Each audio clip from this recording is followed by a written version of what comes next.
Salut Romain. Putain, c'est quoi ce bruit là? Ah, tu l'entends toi aussi? Ah oui, bien même, ouais. Ah, je croyais que mes oreilles sifflaient parce que tu pensais à moi. T'es déçu, c'est ça?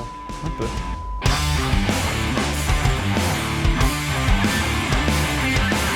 Vous avez tous... Attends. Tu veux pas qu'on arrête ce bruit avant de tourner? Il y a plus de bruit là en fait. Ah mais moi j'entends toujours. Bah t'as les oreilles qui sifflent. Comment ça se fait? Justement, c'est ce que j'allais expliquer. Vous avez tous connu ça, et ceux qui l'ont pas encore connu finiront bien par le connaître, les oreilles qui sifflent. Ça s'appelle des acouphènes.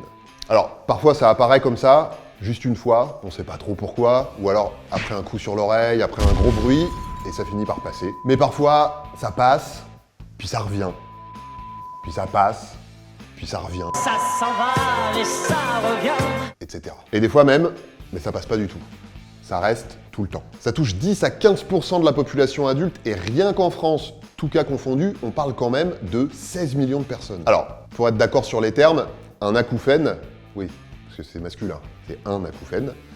Un acouphène, c'est un bruit qu'on entend, mais qui vient pas de l'extérieur. C'est une impression auditive, si vous voulez.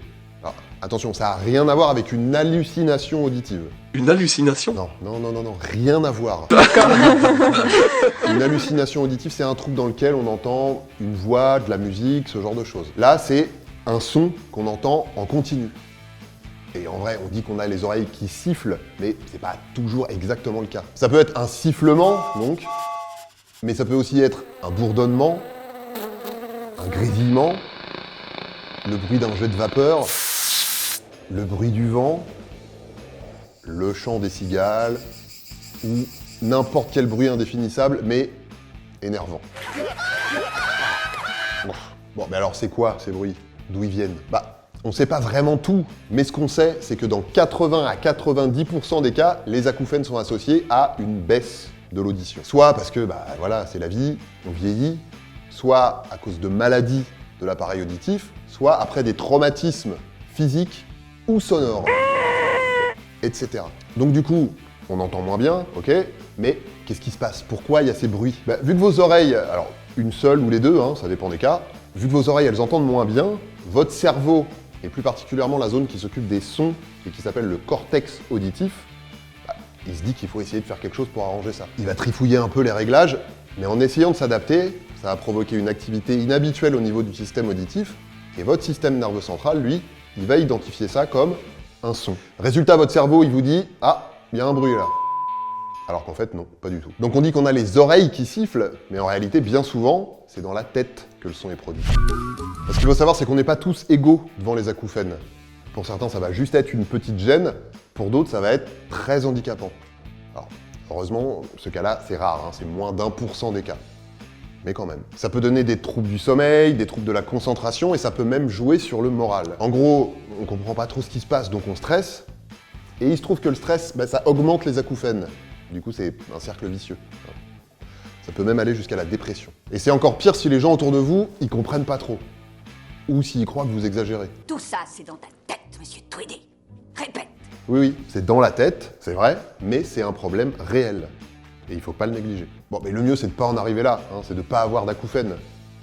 Mais pour ça, il faut savoir pourquoi on peut en avoir. Les principaux facteurs de risque, c'est le vieillissement de l'oreille et les traumatismes sonores. Bon, pour le vieillissement, à part être vigilant, mais on va y revenir, il n'y a pas grand-chose à faire. Rien que je vous conseille, en tout cas. Par contre, pour les traumatismes sonores, là, on peut faire quelque chose. Le bruit, ça fait diminuer l'audition, principalement parce que ça détruit des cellules sensorielles qu'on a là, tout au fond de l'oreille, dans ce qu'on appelle l'organe de Corti. Ces cellules, on les appelle des cellules ciliées, parce qu'elles ont des petits cils qui réagissent aux vibrations produites par les sons. Elles les transforment en influx nerveux pour envoyer l'information à des neurones qui vont eux-mêmes l'envoyer jusqu'au cerveau. Quand le son n'est pas trop fort, pas de souci. Mais quand le volume augmente, les cils sont abîmés, puis ils sont détruits et les acouphènes s'installent. Et ça peut aller jusqu'à la surdité. Donc l'idée pour se protéger, c'est de limiter son exposition au bruit dans la durée et en intensité. Le seuil de risque, c'est 85 décibels, c'est-à-dire à peu près une cantine scolaire. Je sais pas si vous vous souvenez.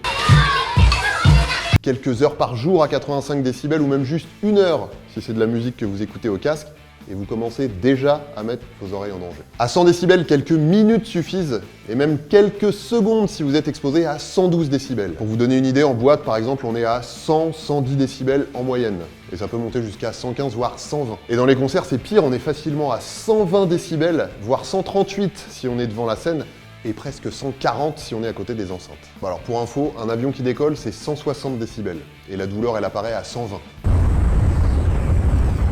Alors, on a vu qu'on n'est pas tous égaux devant les lésions, mais quand même, selon une étude française, 70% des musiciens de rock ont des troubles auditifs.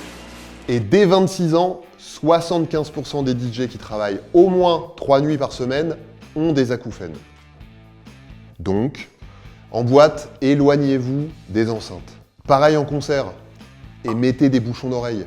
Ils en distribuent partout normalement. Dans les deux cas, et partout où c'est bruyant, faites des pauses en allant vous mettre au calme régulièrement. Dehors, aux toilettes, où vous voulez, mais faites des pauses.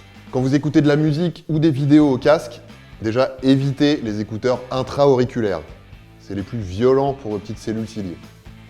Choisissez plutôt un casque qui vous prend bien les oreilles. Si possible, avec un réducteur de bruit extérieur. Comme ça vous évitera de monter le son pour le couvrir. Bon, j'avoue, c'est un peu plus cher. Mais franchement, si vous pouvez, ça vaut le coup. Vous pouvez aussi régler les appareils que vous utilisez pour améliorer la qualité du son. Pour ça, je vous mets des liens dans la description de la vidéo. Et attention, vous faites pas avoir, vous avez peut-être entendu dire que la loi a été modifiée et que maintenant le volume sonore est limité. C'est vrai, mais c'est limité à 100 décibels pour les casques. C'est bien au-dessus de la limite de risque qui est à 85 décibels, comme on l'a vu. Donc, n'écoutez pas avec le volume sonore à fond. Pour les boîtes et les concerts, c'est limité à 102 décibels. Donc là encore, c'est suffisant pour choper des acouphènes.